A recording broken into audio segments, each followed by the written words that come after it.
Hello everyone, ఈరోజు queue ఎక్స్చేంజ్లో password ఏ విధంగా change చేసుకోవాలో తెలుసుకుందాము. ముందుగా మీ యొక్క క్యూ ఎక్స్చేంజ్ని ఓపెన్ చేయండి.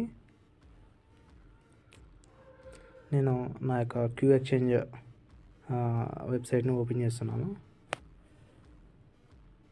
యొక్క క్యూ ఎక్స్చేంజ్ వెబ్సైట్ని ఓపెన్ చేశాను. ఓపెన్ చేసిన వెంటనే మనకి డాష్బోర్డ్ ఏ విధంగా వస్తుందండి.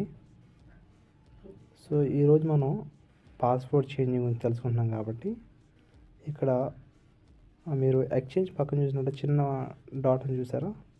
ఈ డాట్ని మీరు క్లిక్ చేసినట్లయితే మీకు డాష్బోర్డు, ప్రొఫైలు, వ్యాలెట్, హిస్టరీ అని కనపడుతుందండి. ఇప్పుడు నేను ఏం చేస్తున్నాను అంటే ప్రొఫైల్ మీద క్లిక్ చేస్తున్నాను. మనకి ప్రొఫైల్ అనేది ఓపెన్ అయిపోతుంది. ఈ ప్రొఫైల్ ఓపెన్ అయిన తర్వాత ఇక్కడ ఒక చిన్న డాట్ ఉంది కదా, రైట్ సైడ్ కింద 3 లైన్స్ కింద, దీన్ని క్లిక్ చేయండి. ఒకసారి క్లిక్ చేస్తే మరికొన్ని ఆప్షన్స్ వచ్చాయి.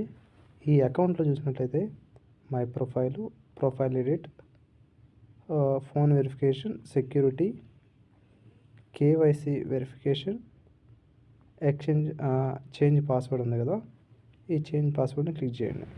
మీకు నెక్స్ట్ పేజ్ ఇలా ఓపెన్ అవుతుంది. కరెంట్ పాస్వర్డ్ అంటే ప్రజెంట్ ఉన్న పాస్వర్డ్ ఎంటర్ చేయండి. న్యూ పాస్వర్డ్ అంటే ఇప్పుడు ఏదైతే సెట్ చేసుకోవాలో ఆ పాస్వర్డ్ని ఎంటర్ చేయండి. తర్వాత మీరు కొత్త పాస్వర్డ్ ఏదైతే ఉందో దాన్ని ఎంటర్ చేయమని అడుగుతుంది కింద. అలా ఎంటర్ చేయండి. పాస్వర్డ్ ఏ విధంగా సెట్ చేసుకోవాలో పైన నేను ఇక్కడ ఇచ్చా చూడండి, కిరణ్ @ అని కొన్ని నెంబర్స్ కూడా ఇచ్చాను. అలాగే మీరు సెట్ చేసుకున్నట్టయితే ఆ స్ట్రాంగ్ పాస్వర్డ్ ఒబే అయ్యిద్ది. సో ఈ విధంగా మీరు పాస్వర్డ్ని సెట్ చేసుకోండి. Thank you so much for watching our video.